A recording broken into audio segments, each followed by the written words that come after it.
Hey guys, Brady Hansen here with Safeguard Equipment. We wanted to talk to you today about our Safeguard Compass, the electrical sixth sense.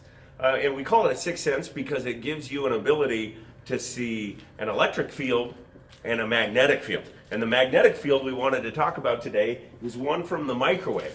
Current passing through a conductor creates a magnetic field. And even though a lot of people don't think about it, when we make some microwave popcorn, we're creating a magnetic field.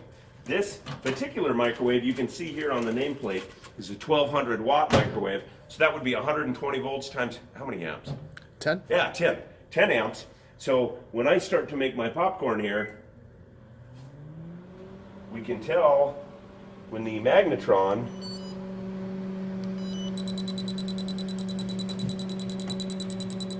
comes on.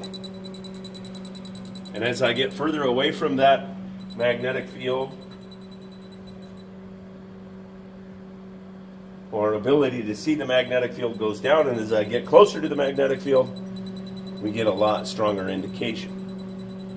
And if I try to shield that magnetic field, put some paper, the magnetic field cuts right through the paper, and in fact, the magnetic field cuts right through me, which is one of the reasons why we don't want to stand in front of a microwave while we're making our popcorn.